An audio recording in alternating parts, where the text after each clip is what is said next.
tayo po ay bahagi ng pamilya ng Diyos. Kaya po, ang topic natin sa umagang ito ay for sure, dahil na tayo may pamilya, ay makakarelate ang lahat at para sa lahat.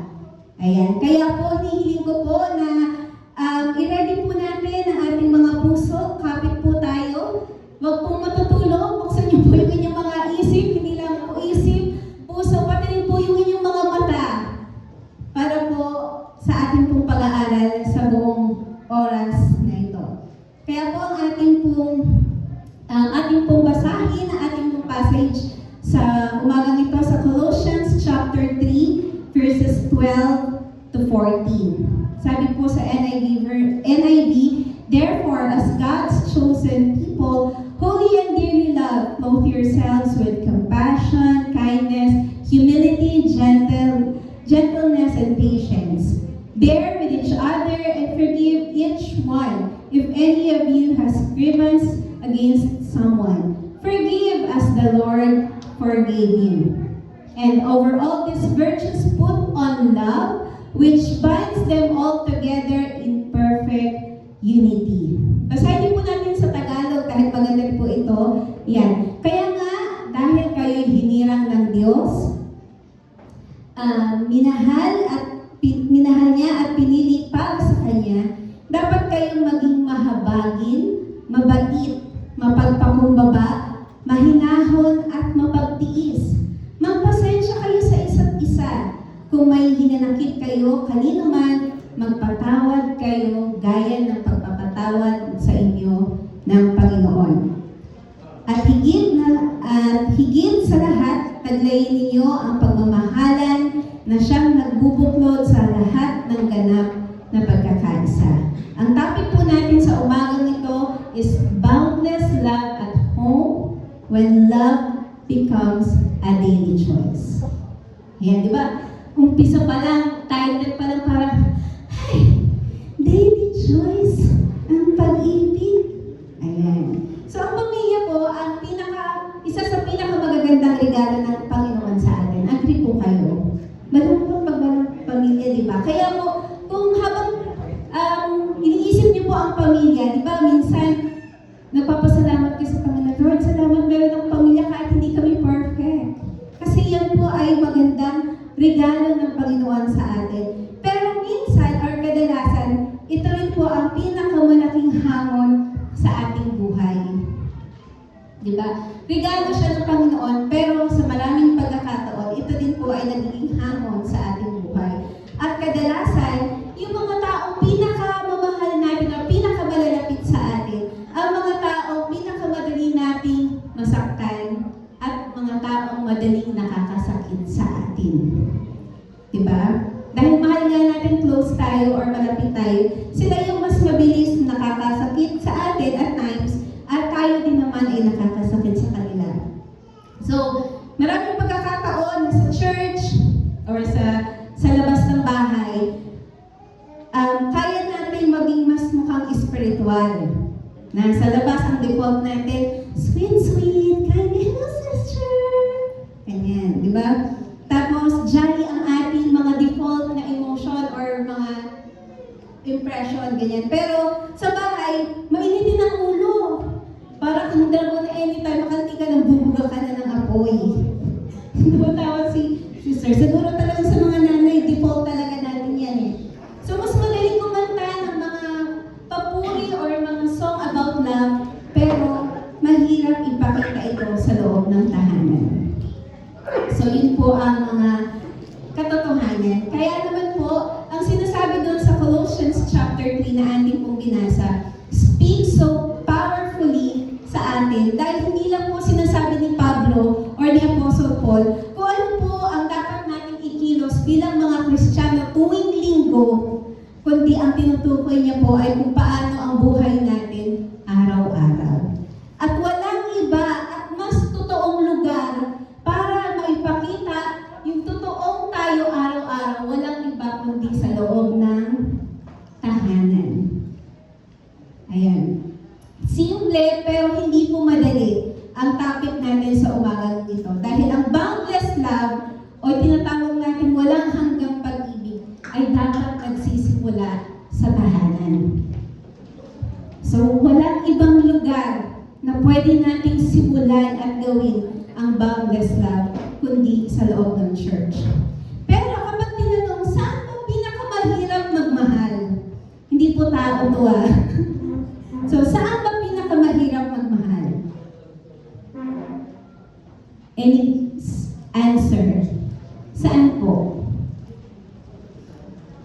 Hindi actually, hindi, kung iisipin natin, hindi naman sa trabaho, hindi sa school, hindi sa church, kundi ang lugar kung saan pinakamahirap magmahal ay sa tahanan or sa bahay, di ba? Bakit ba mas challenging na magpakita ng love o pagmamahal sa loob ng bahay? Ito po ay ilan sa mga dahilan na siguro baka relate ang lahat. So sa bahay, walang mask. Di ba? Sa labas, pwede natin ipakita yung ating best behavior dahil meron tayong image na iniingatan. So sa labas, pwede tayong magpanggap na hindi tayo galit, hindi tayo masama ang loob. So, pwede natin ipakita yung best behavior. Pero sa bahay, pag uwi mo, pagod ka na. Ay, nalalabas na yung totoong ugali. At alam mong wala ng mga matang nakatingin sa'yo. So, in short, at home, walang mask, walang filter, walang stage. People see the real you. So, dahil alam nila kung sino ka, ang hirap ipakita yung pagmamahal. Dahil nakikita, di ba, yung kahinaan ng isa't isa. Isa pa, sa bahay may emotional history. Di ba? Kung bakit ang hirap ipakita yung pagmamahal? Kasi sa bahay may emotional history. So, hindi lang today ang dala mo. Dala mo yung mga lumang tampo, mga paulit-ulit na disappointments, at mga salita or memories na hindi mo makalimutan. Diba? Sa labas kasi minsan, ilang pagkakataon lang, pwedeng isang instance lang. Pero sa bahay, years of memories and years of heartaches yung dala ng mga family member. Kaya mas mabigat magmahal sa loob ng tahanan dahil mas malalim ang sugat. Pangatlo, sa bahay, mas malaki ang mga expectations. Diba? Dapat alam mo na yan. Bakit ba hindi mo agad mag-gets? Diba? Ganyan yung mga sinasabi natin. Bakit hindi mo magawa? Diba? Yan yung mga salita ng mga nanay eh. Sa mga bata, bakit ba hindi mo ko naiintindihan? Or dapat, di ba, mas naiintindihan mo ko? Ganyan, mga drama, di ba? Palitan ng salita sa loob ng bahay, parang mga movie. Yan. Pero yung patotohanan po, at home, meron tayong mga personal and high expectations sa bawat family member natin. So kapag mataas ang expectation, hindi na-meet, nagkakaroon po ng frustration at nagre-result din po ito ng conflict. So ano pa po? Sa bahay, paulit-ulit ang tao at paulit-ulit ang issue. Diba? So, sa labas, pwede kang umiwas, pwede kang mag-distance, pero sa bahay, araw-araw mong kasama. Paulit-ulit ang parehong issue sa parehong tao. Diba? So, paano mo pipiliin magmahal araw-araw kung araw-araw na lang may trigger ka? Diba? So, ito po yung isa sa mga katotohanan. At isa pa po, sa bahay, feelings ang madalas na pinangungunahan. So, kapag pagod ka na, irritable ka na. Kapag stress ka sa trabaho, pag uwi mo ng bahay, mainit na ang ulo mo. At sa bahay, dahil nga familiar na, no? Nagiging careless tayo sa mga sinasabi natin. So, hindi natin napapansin, mas masasakit na salita na yung mga nasasabi natin sa kanila. So, sa labas, nakokontrol mo yung, talaga kahit yung gigil ka na sa classmate mo, sa katrabaho mo, hindi mo masabihan na masasama na salita, di ba? Hanggat maaari na kontrol mo. Pero sa loob ng tahanan, ang dali mong bitawan yung mga salita kahit alam mo napaka-hurtful ng mga salitang sinasabi. Hindi ka ba nag-iisip? Di ba? Bakit ba paulit-ulit na lang? Wala ka bang isip? Di ba? Pero sa katrabaho mo, may nauubo.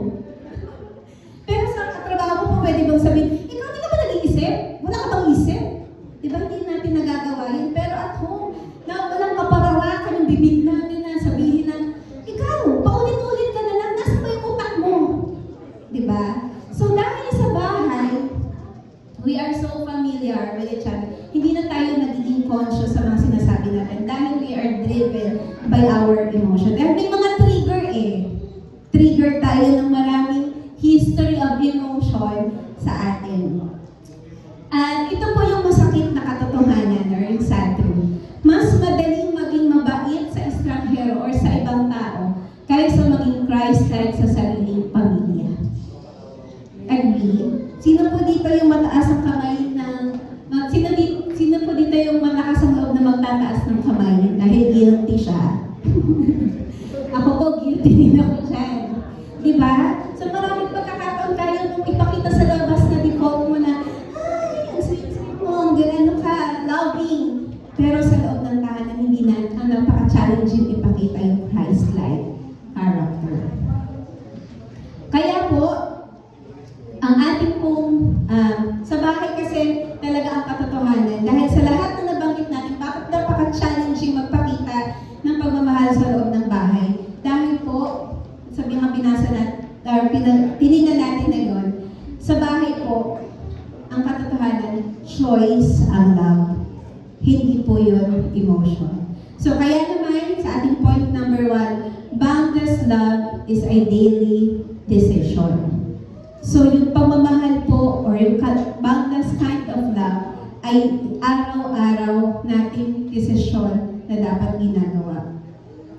Sa Colossians chapter 3 verse 12, ang sabi po dito, therefore, as God's chosen people, holy and dearly loved, clothe yourselves with compassion, kindness, humility, gentleness, and patience. Si Apostle Paul po ay gumamit ng ginamit niyo po ang salitang clothe yourselves or sa iba pong translation is put on a heart sa paglalarawan ng isang pagsusuot ng damit or pag-wear ng damit. So ginamit niyo po yung clothe yourselves na para bang yung pagsusuot ng damit. So, ang ibig pong sabihin ng clothe yourselves or kapag pa tayo nagsusuot ng damit, ay sabihin po na hindi naman siya automatic. So, hindi naman pukusang yung damit na pupunta na lang sa katawan mo. Yung parang mga napapanood natin na biglang nagpapalit ng damit na. So, yung clothe yourselves, ay hindi po yan automatic. Yung damit natin hindi yan automatic na napupunta lang sa katawan natin. So, kailangan mo itong isuot at kailangan mong may desisyon at meron kang kilos na kailangan gawin. At hindi rin po ito emotion-based na kapag nagbibihis ka, yung pakiramdam mo lang or yung feelings mo lang yung pinagbabasihan mo, kundi po dahil kaya ka nagpapalit or nagbibihis, nagsusuot ng damit dahil kailangan, hindi po dahil feeling mo lang gusto mong magsuot ng damit. Kasi kung hindi mo feel magsuot ng damit, anong itsura mo? Diba ang pangit pag wala kang damit? So sinusuot natin ang ating damit dahil kailangan, hindi dahil nakabase sa ating emosyon. So kahit wala ka sa mood magsuot ng damit, kailangan mong magsuot ng damit. So sinasabi po dito ni Paul na clothe yourselves or pagsusuot ng damit ay hindi po automatic. Kailangan ng desisyon at kilos.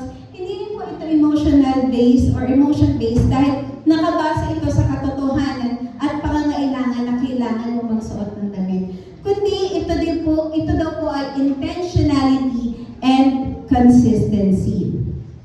So pag sinabi po natin intentionality, ibig sabihin pinipili mong magsuot ng damit. So pinipili mo, ginagawa mo. At pag sinabi natin consistency, hindi tayo nagbibihis once a week lang. Sino dito ba yung once a week lang magpalit ng damit or magbihis? Di ba wala naman? So sa pagsusuot ng damit, ito po ay ginagawa natin araw-araw, patuloy at paulit-ulit. So ibig sabihin, consistent mong ginagawa ang pagsusuot ng damit. Kaya kung sinasabi ni Paul dito, clothe yourselves ng ano? Ng compassion. So sabi niya, parang suotin mo ito sa sarili mo, sa buhay mo, ang compassion, yung kindness, yung humility, gentleness, and patience. At kapag sinabi po natin na daily choice, hindi po ito tumutukoy sa hanggang kailan lang. Hindi po ito tumutukoy sa sinasabi natin, hanggang kailan ko lang ba pwedeng suotin itong damit na to? O itong ganitong mga classic virtues. kundi isa po itong desisyon na inuulit natin araw-araw. So hindi ito nakatukoy sa, Lord, hanggang kailan ko ba iintindihin yung ugali ng asawa ko? Lord, hanggang kailan ko ba iintindihin yung mood ng kapatid ko? So, anong tingin ng kapatid ko sa akin, no? Sabi niya, kailan ko ba Lord iintindihin lagi itong kapatid ko na pala desisyon sa buhay? Diba? So, ibig sabihin lamang po, na tayo po ay merong kanya-kanyang pagtingin sa ating pamilya, whether ito ay maganda or pangit. Kaya naman po, ang ating pong pagdesisyong mahalin or ipakita ang ating pagmamahal sa isa't isa ay araw-araw po natin ginagawa. So ano po ba yung secret para magawa natin yung piliin? Ano po ba yung secret para sa bawat araw mapagdesisyonan mo or piliin mo magmahal? So ang pinaka-secret po dyan ay you decide or choose to love because Christ loved you. So, pinipili natin magmahal dahil natanggap natin yung pag-ibig na nagmumula sa Panginoon. So, ibig sabihin po nito, love doesn't start with us. It starts with Jesus. So, hindi po nagsisimula ang pag-ibig sa atin, kundi nagmumula po yan sa Panginoon. In 1 John 4:19, we love because He first loved us. At para magawa po natin yung pag-ibig na yon, kailangan po natin connected dun sa source of love. Ito po ay nabanggit ni Pastor Allen last Sunday. Now, we need to be connected doon sa source of love. Kailangan natin maintindihan sino ba yung pag-ibig, sino ba yung pinagmumula ng pag-ibig, at dapat connected tayo doon para magawa natin ipakita yung pag-ibig na yon na ating pong tinanggap. Kasi kung tayo ay disconnected doon sa source of love, tayo po ay mauubos. Tayo ay mapapagod.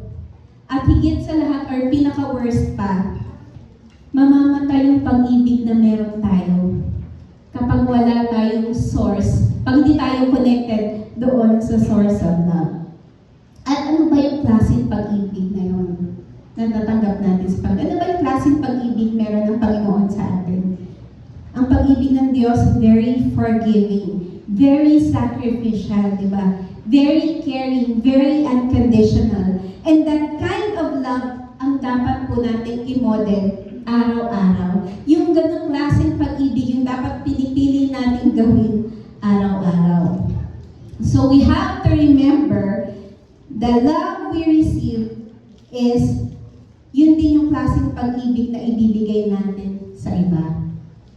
So wala tayong, kasi kung magbabasa tayo sa idea natin ng pag-ibig, kadalasan mali yung pag-ibig na ipinapakita natin, yung paraan kung paano tayo magmahal, nagiging mali. Pero kapag tayo ay bumalik doon sa source of love, kung sino yung pag-ibig at anong klaseng pag-ibig meron siya, that kind of love becomes our model. And that kind of love yung pinapakita natin or pinapaso natin sa mga tao na sa paligid natin. So, hindi dahil deserve nila, hindi dahil hindi nila deserve yung pag-ibig na yon, kundi pinipili mong ibigay dahil gaya mo, hindi mo rin deserve yung pag-ibig ng Panginoon. Pero He give it freely. So, yun po. Yun lang yung sekreto. Kasi parang, totoo naman talaga yung mga nabanggit kanina, napakahirap naman kasi ang dami kong emotional baggage sa pamilya ko. Pero kapag alam mo at tatanggap mo yung ganong klaseng pag-ibig, pipiliin mong magmahal araw-araw. Yan. And, alam niyo po na ang pamilya, napaka-importante po yan sa Panginoon. At alam niyo po, ang isa sa dahilan kung bakit ginawa ng Panginoon yung purpose niya, kung bakit niya create ang isang pamilya, is para ipakita na yung pag-ibig niya or God uses family to be a channel of His love. At hindi po natin maintindihan yung ganong klase ng pag-ibig ng Panginoon sa atin kapag tayo po ay hindi part ng isang community, specifically family. Dahil yung pag-ibig na sacrificial, pag-ibig na forgiving, pag-ibig na caring, lahat po yun nagsisimula sa tahanan. At kapag hindi ka parte ng isang pamilya, hindi mo maintindihan yun. Hindi mo maintindihan kung ano yung klaseng pag-ibig na dapat kong ibigay at pag-ibig na dapat kong matanggap. Diba? Kung wala kang pamilya, kung lumaki ka sa kalsada, wala kang pamilya, naintindihan mo ba yung pag-ibig? Yung ganong lalim ng pag-ibig. Yes, lahat naman tayo alam natin yung pag-ibig. Pero yung totoong pag-ibig at ganong lalim ng pag-ibig, kapag wala kang family or wala kang community, hindi mo yun maintindihan. Kaya kung ginamit ng Panginoon ang pamilya, He is the author of the family dahil gusto niyang gamitin ang pamilya para ipakita yung pag-ibig niya. So, napaka-blessed po natin na meron tayong pamilya kahit hindi perfect. Diba? Yan po ay regalo ng Panginoon sa atin. And to illustrate po, sinasabi ni Apostle Paul, ang salitang put on ay parang po itong damit na araw-araw tayo nagbibihis. At hindi mo sinasabi, kahapon nagbihis na ako Bakit di mo bibihis na naman ako? Diba? So, ibig sabihin, put on, araw-araw mong sinusuot, araw-araw mong ginagawa. So, ganun din po ang pag-ibig. Ito po ay inaaraw-araw. Pero, kapag araw-araw naman kayong magkasama sa bahay, hindi maiwasan ang conflict. Hindi maiwasan kahit na nasa family member mo yung trigger mo, di ba? Yan. Pero, so, sa ganung mga pagkakataon, how does boundless love respond? Sa mga pagkakataon, meron tayong conflict sa pamilya. Sa mga pagkakataon, hindi tayo nagkakaintindihan. How does boundless love respond? So in our point number 2, boundless love practices forgiveness. So bearing, sa verse 13, bearing with one another, forgiving each other as the Lord forgiven you. Ito pong verse na ito, napaka-realistic po, napaka-totoo po nito sa setup natin sa bahay. Ang sinasabi po dito ni Paul, merong masasaktan at merong nagkakamali. At sinasabi din po ni Paul dito na meron talagang naiintindihan niya sa isang relationship, sa isang pamilya, merong mga complaints. Dahil hindi naman tayo laging nagkakaintindihan. Dahil kanya-kanya may mga weaknesses. Pwede, nandun lagi yung complaints. Bakit nanay ko lagi na lang itong galit? Bakit yung tatay ko lagi na lang busy sa cellphone niya? Diba? So sa pamilya, merong conflict, merong nasasaktan, may nagkakamali, at may mga complaints. Pero, a Christian home must be marked with forgiveness. Ang sinasabi dito po sa verse 13, bearing with each other, ang ibig sabihin po nito is accept imperfections ng family member and forgive. Dahil bear with each other, you accept the imperfections na yung family member and forgive. Let go of the anger and don't count people mistake. Kasi po, kapag lagi mo na lang binibilang yung pagkakamali ng family member mo, ako hindi po yun mauubos. Baka nakaraming page ka na. Baka nakailang ring ka na ng bond paper, baliktaran. So kapag lagi mo na lang tinitingnan, lagi mo na lang kina-counting mistake ng loved ones mo, hindi po yun matatapos. At para matapos yun, you need to forgive. So, iba-iba po, alam niyo po na ang bawat pamilya, meron po yung kanya-kanyang dalahin at kanya-kanyang sugat. Agree po kayo dyan. Ako po, personally, meron din akong mga ganyan. Lahat naman tayo, mula pa ng pagkabata, di ba, minsan may mga, mga heartaches ka na. So, lahat ng family member ay may kanya-kanyang dalang sugat. So, iba-iba man ang lalim ng sugat o sakit na dala ng karanasan natin sa loob ng pamilya. Na ang iba nga po dito ay mga dahilan pa ng kanilang mga heartaches is mula pa nung pagkabata. Yung iba naman na ipamana na. Diba? ba? Minsan hindi naman ikaw yung involved, pero naipamana na rin sa'yo yung sama ng loob or yung galit. Di ba? Yung problema ng mga henerasyon nyo noon, naipasa na rin sa'yo kahit hindi mo nga alam yung background eh. Di ba? Hanggang parang masama na yung tingin mo sa family member mo, sa kamag-anak mo. Kasi naipasa mo na, inugatan na yung problema o yung isang bagay o kasalanan, di ba? Ang iba naman, paulit-ulit na binubuksan yung same na reason. Diba? Kaya yung sugat hindi gumagaling kasi paulit-ulit. At ang iba naman ay talagang napakahirap. Sinasabi nga nila, napakasukdulan daw. Hindi mo na masigura yung kasalanan na gawa sa'yo ng mahal mo sa buhay. So iba-iba man po yung sugat na meron tayo or baon-baon natin. Lahat po yun ay, kumbaga, meron sa atin or na-experience natin. At maaaring hanggang ngayon, you may be struggling with it right now. So maaaring hanggang ngayon, nag-struggle ka pa rin doon sa mga sugat na yun, baon-baon pa rin yung mga sakit na yan, or maaaring you have struggled it before. Pero po ang katotohanan, hanggat tayo po ay buhay, yung mga sakit at yung mga kasalanan magagawa sa atin ay magiging struggle po natin yan araw-araw or sa bawat pagkakataon ng buhay natin. Kaya po, paano ba natin ipapractice ang forgiveness?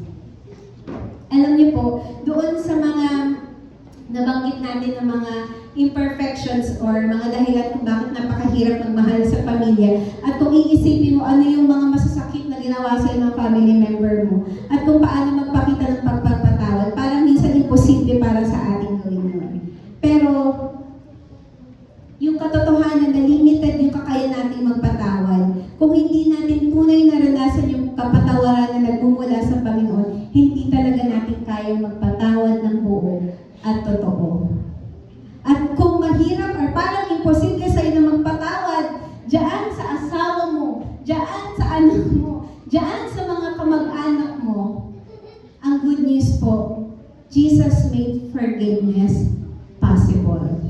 At yun po ang ginawa ng Panginoon sa aking buhay. And to share with you po yung aking personal testimony about sa forgiveness. So hindi ko po inakala na darating sa buhay ko isang masakit na karanasan mula sa isang mahal sa buhay. Isang sitwasyon na nagdulot ng matinding pighati, sakit ng kalooban, at tila ba tumago sa buong pagkatao ko at nag-iwan ng malalim na sugat sa aking puso. Di ba napakadrama ng mga wordings ko, no? So tulad po ng isang pamilya, dumadaan din po kami or dumaan din kami sa mga bigat na hamon at pagsubok sa buhay. May mga pagkakataon na tahimik ako umiiyak at nagtatanong sa Panginoon kung bakit ito nangyari sa akin sa kabila ng aking paglilingkod. At sa tuwing pinipili kong magpatawad, doon naman nauulit ang mga pangyayaring nagiging dahilan ng aking paghihirap or misery that time. Para itong isang roller coaster ride of emotion na puno ng sakit, pagkalito at kawalan ng kasiguraduhan. At ang paulit-ulit na cycle na loving and hating ay humantong sa punto na kahit ang aking pagpapatawad ay nawalan ng pagiging totoo at lalong naging hindi madali sa akin ang magpatawad. At mas naging natural po sa akin ang magalit at umiwas na lamang. Parang in denial na parang ayaw ko na lang i-entertain. Pero hindi po hinayaan ng Diyos na magbaliwala po yung mga sakit at ang mga pangyayari iyon. At sa mga panahon yun, malinaw siyang nangusap sa akin. Ang kanyang mga salita ay gently nag-correct din po sa akin sa aking pagiging self-righteous. Kasi, di ba po, kapag tayo ay nasasaktan, ang pakiramdam natin, one party lang ang nagkamali. At sa mga pagkakataong ito, nakita po at inarap din po ako ng Panginoon sa aking pagiging self-righteous. At ipinalala sa akin ng Panginoon na ako man ay marami ding pagkukulang, maraming kasalanan, kahinaan at pagkakamali. Ngunit sa kabila ng lahat ng iyon, ay pinatawad din ako ng Panginoon. Hindi dahil karapat-dapat ako, kundi dahil nilay sa kanyang pag-ibig, awa at biyaya. Doon ko natutunan ang pagpapatawad ay isang desisyon, hindi emosyon. nang pinipili kong magpatawad, may bahagi ng aking puso na unti-unting naghihilom. Ang kapatawaran ay isang biyayang hindi lamang nagbabago ng nakaraan, kundi higit sa lahat, nagbabago ng puso.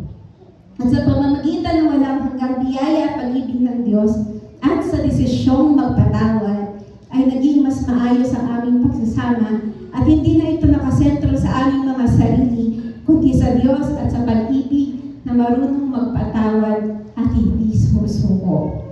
Kaya po sa Diyos ang lahat ng papuri. Alam niyo po kung babalikan ang mga heartaches natin sa buhay at kung gaano man kalalim yung sakit na meron tayo, hindi natin kayang magpatawad on our own. Kung hindi po natin natanggap yung biyaya at kapatawaran mula sa Panginoon, hindi natin kayang magpatawad kasi limited po yung kakayanan natin magpatawad. Lagi natin titignan yung kahinaan ng ibang tao, lagi natin titignan yung kahinaan natin. Pero kapag tayo ay bumalik sa Panginoon at tanggapin natin yung kapatawaran ng ibinigay niya sa atin, that's the time na kaya din po natin magpatawad ng totoo at buo. Forgiveness does not deny pain, but it releases control. And forgiveness does not excuse sin, but it reflects grace. Hindi po kapag nagpatawad ka, pakiramdam mo, talo ka na. Hindi po dahil nagpatawad ka, ay tama na siya at mali ka. Pero forgiveness does not excuse sin, but reflects grace. At ang panawagan po ng Biblia patungkol sa pagpapatawad ay napakataas or napaka-high ng standard. Ang sabi po ng Panginoon sa Ephesians chapter 2 verse 32, "Forgive as the Lord forgave you."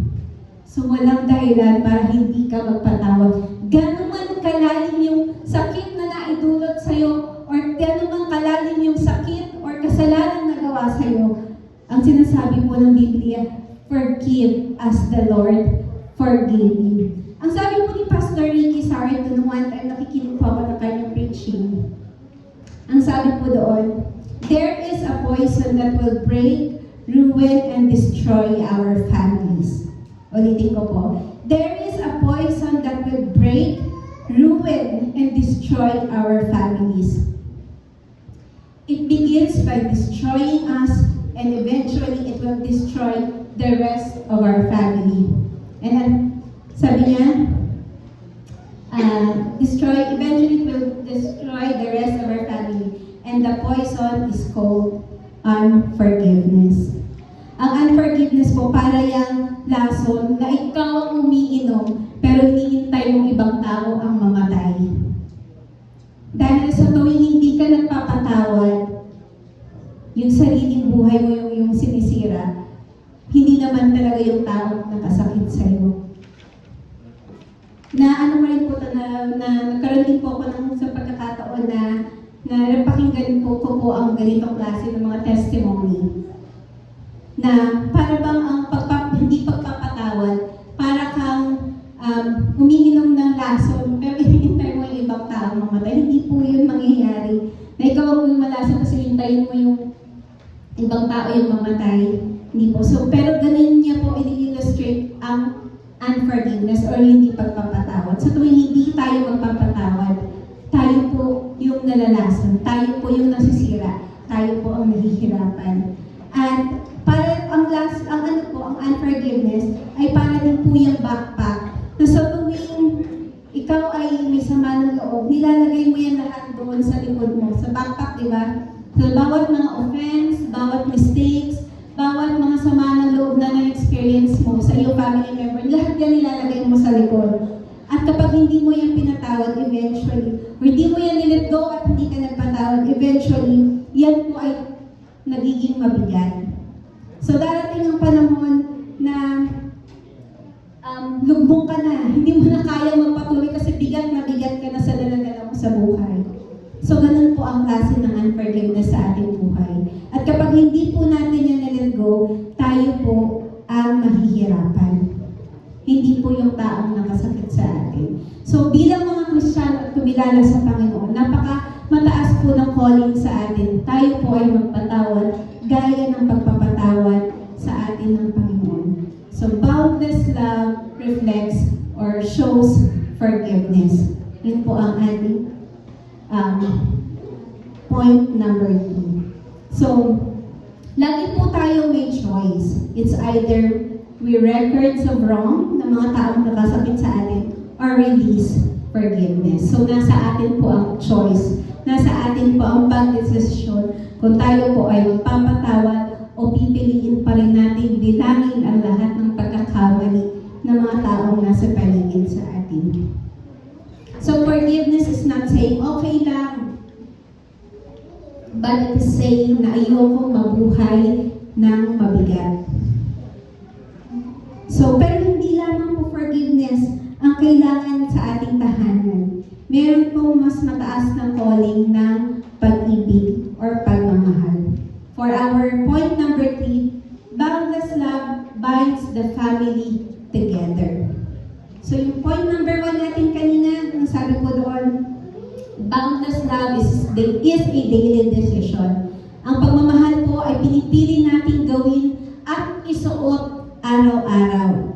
At ang boundless love po, sa point number 2, is boundless love reflects or boundless love practices forgiveness. Ang pag-ibig po ay dapat po kakagiban yan ang pagpapatawad. And third is boundless love binds the family together. Yung walang hanggang pag-ibig ay nagbubuklod sa isang pamilya. In verse 14, ang sabi po doon, and over all these virtues, put on love, which bind them all together in perfect unity. Kanina po nung nabanggit ko ng Panginoon, author ng pamilya, at napaka-importante ito sa kanya. Sabi natin kanina, ang pamilya ang ginagawang channel ng Panginoon upang maintindihan natin kung ano ang pag-ibig niya.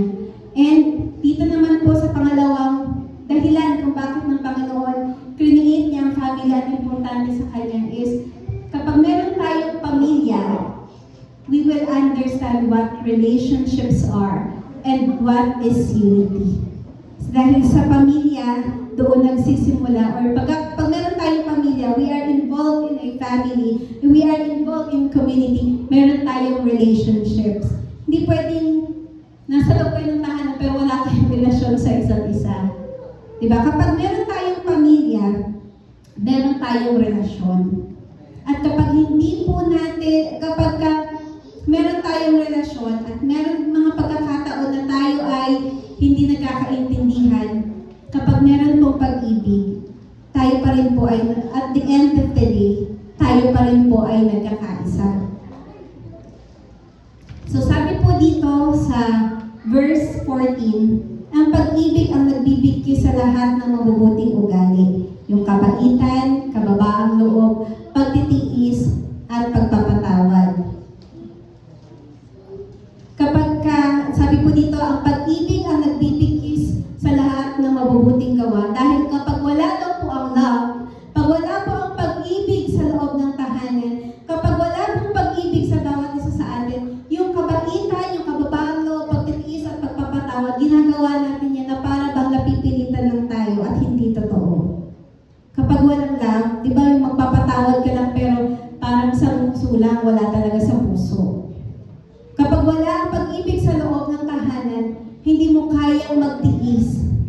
Kapag wala ang pag-ibig sa loob ng tahanan, walang humility.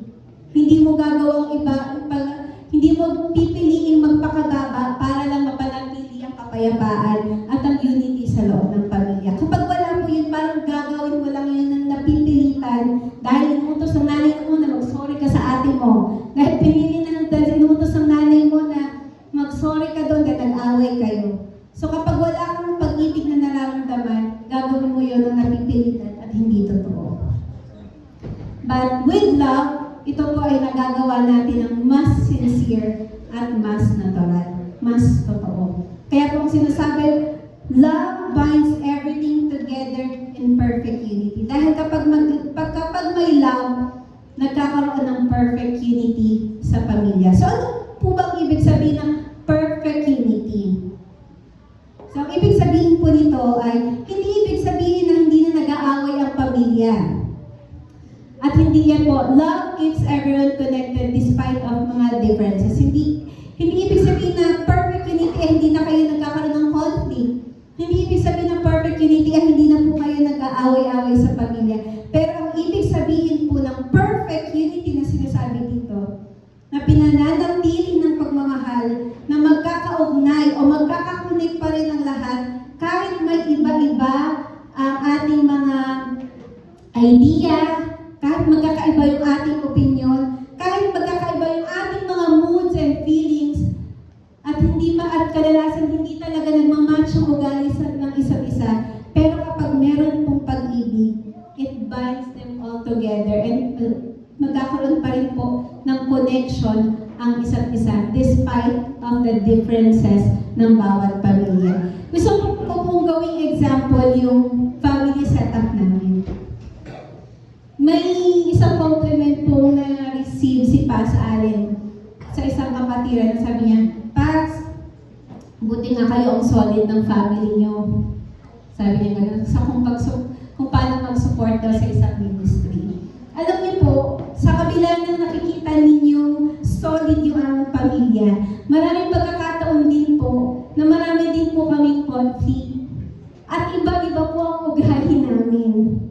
Kung kami nga lang, ng mga bata pa kami ng mga ate ko, kami nga lang hindi na kami nagkakaintindihan. Lalo pa nung dumating yung mga asa-asawa namin sa buhay namin. Lalo pa nung dumating yung mga anak namin sa buhay namin.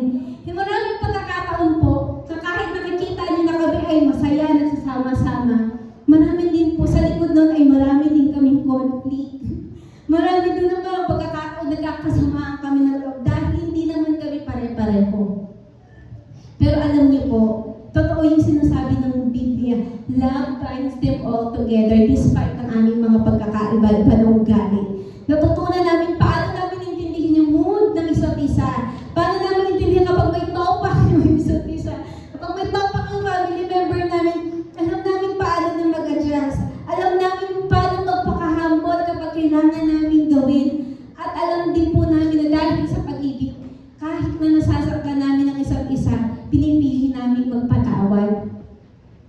Kaya po nung binasa ko, sabi ko, ito ba na talaga yung sinasabi ng Biblia na kapag meron pag-ibig sa tahanan, kahit iba-iba yung mga ugali, hindi kayo nagkakaintindihan at times, pero nagkakaroon kayo ng perfect unity.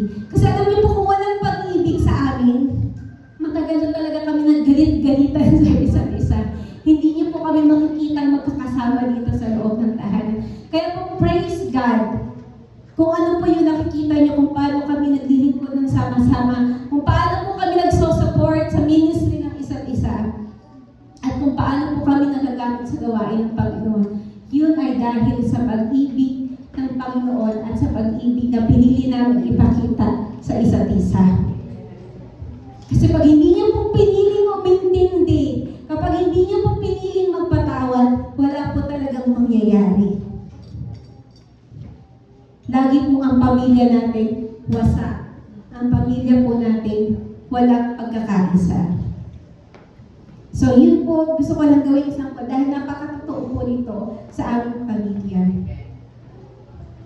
At sabi nga, babalik pa rin tayo doon sa source of love. Because yung pag-ibig ng Panginoon ang nagpupuno sa atin at yung pag-ibig na yun yung mag-overflow sa mga taong mahal natin sa buhay at sa mga taong nasa paligid sa atin.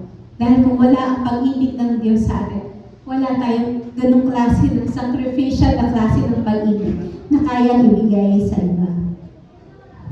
At ang spiritual maturity ay tunay na nagsisimula sa loob ng tahanan. Hindi niyo po pwede niyo po kasi magpanggap sa church, very spiritual si brother. Pero sa loob ng tahanan, hindi siya nagiging pagpapala. Ang tingin sa kanya ng mga kasama niya sa pamilya, demonyo. Di ba? Pwede ka magpanggap talaga sa loob ng church. Pero matitest yung inyong spiritual maturity sa loob ng tahanan, hindi sa church. church. So kung gusto nyo i-evaluate ang inyong spiritual maturity, i-evaluate nyo yung sarili kung sino kayo sa loob ng tahanan, hindi sa loob ng church. Kasi pwede kang sumasayaw, nagsasong lead, tumutugtog sa Panginoon, pero grabe yung unforgiveness sa puso mo. Diba? So, spiritual maturity begins at home. Or makikita natin sa loob ng tahanan. In Ephesians chapter 2 verse 21, submit to one another out of reverence for Christ. And sabi po, sa aking nabasa ko din po ito, sabi niya, unity can grow where there is bitterness. Ang pagkakaisa po, hindi yan magkakaroon kapag merong heartaches or bitterness sa isa't isa. But love softens the heart and makes forgiveness possible. So when family members forgive, relationship heals instead of breaking apart. So kapag pinili po natin magpatawad, kapag pinili po natin na maghagi ang pag-ibig sa atin, ang relationship o ang pamilya, instead na magkakaiwa-hiwalay, ay binubuo at pinagbubuklod-buklod ng ating Panginoon. So ito po ay hamon talaga sa atin. Sabi ko nga, parang ang dali naman talagang sabihin, pero napakahirap gawin. Dahil po, sabi nga dun sa ating team,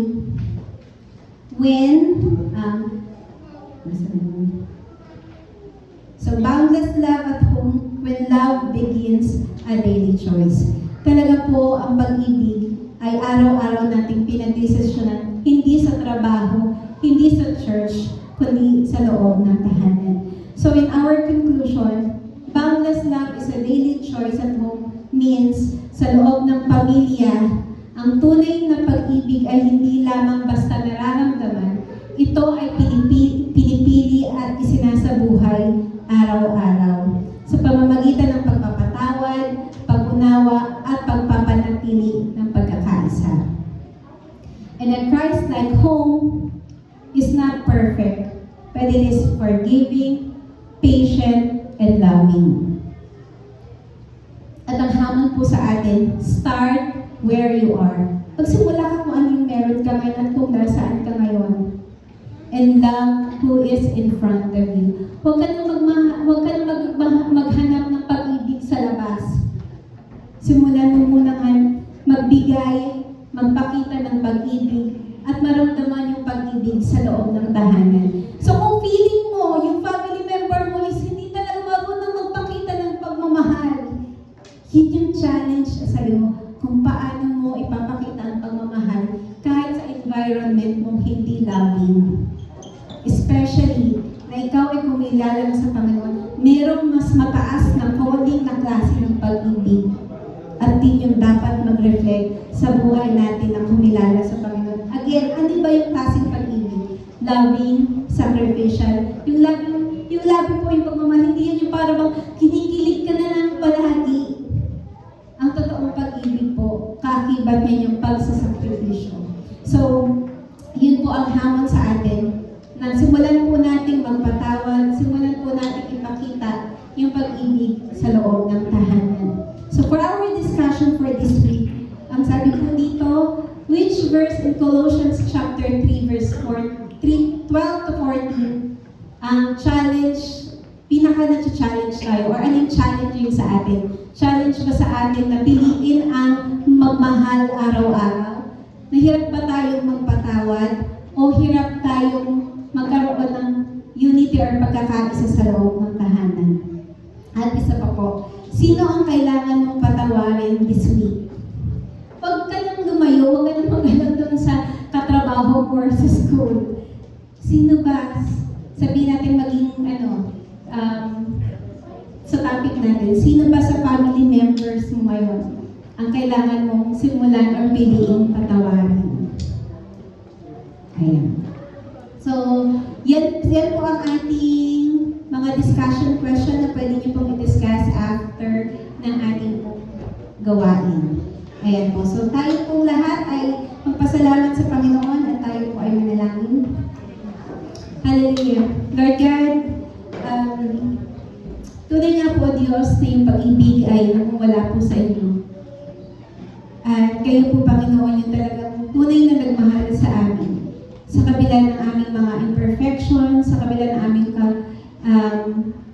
sa kabila ng aming mga pagkukulang, sa kabila ng aming mga kahinaan, Panginoon, pinili niyo po kaming mahalin at pinili niyo po kaming patawarin sa aming pong mga kasalanan.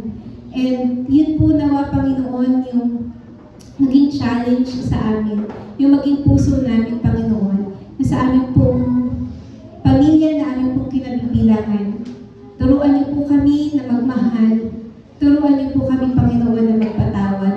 At tulungan niyo po kami na magsimula sa amin yung spirit ng pagkakaisa, Panginoon, sa aming pong pamilya. Lord, hindi po madali na ipakita yung pag-ibig at piliin ng pag-ibig sa araw-araw dahil, Lord, yung katotohanan na yung trigger talaga nasa family. Sa mga pagkakataon na kami ay nahihirapan ng Diyos na gawin at ipakita yung pag-ibig na yun na nagmumula sa inyo, ay tulungan niyo po kami, Panginoon. Samahan niyo po kami na hindi po kami mapangunahan ng aming mga damdamin at emosyon, kundi yung katotohanan ng mga salita na kailangan makita sa amin yung pag-ibig na nagmumula po sa inyo.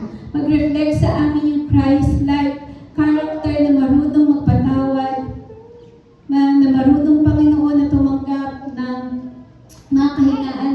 Mag-reflect sa amin, Panginoon, yung gentleness, kindness, and humility, and compassion, Panginoon, sa aming pong family members, especially sa mga wala pa pong pagkakilala sa iyo, O Diyos. Hayaan niyo po yung pag-ibig, yung maging dahilan upang sila po, Panginoon, ay kumilala at magtiwala sa iyo at tanggapin bilang sariling Diyos at tagapagligtas. Mahirap man ito, Panginoon, pero posible, Panginoon, dahil sa tulong niyo. At ito po ang aming hinihiling at nadalangin na sa amin po mga natutunan sa araw na ito. Ito po ay laging magpaalala sa amin na kami ay pinili mong mahalin at patawarin at ganoon din po ang dapat namin ipakita sa loob ng tahanan. Kaya po, Panginoon, pagpalain niyo po ang bawat isa sa amin, ang iyong mga salita na apong pong napakinggan na hindi po makuha ng kaaway. Bagos, Panginoon, sa pagkakataon na kailangan po namin itong ipakita at gawin ay maging totoo at may kakayanan kami, Panginoon, na gawin ito dahil po sa tulong ninyo at ng iyong banal na Espiritu sa aming mga buhay. Sa iyo, Panginoon, namin idinudulog ang aming mga buhay at ang lahat ng aming po na pag-aralan sa umagang ito. Kayo po ang siyang maghari, kayo po ang siyang makita, Panginoon, sa aming pong mga buhay. At ang pag-ibig na mumula sa iyo, ang aming pong baunin sa bawat araw at pagkakataon, Panginoon, ng aming pong buhay. Sa iyo po, ang lahat naming papuri at pagsamba sa pangalan ni Jesus. Amen.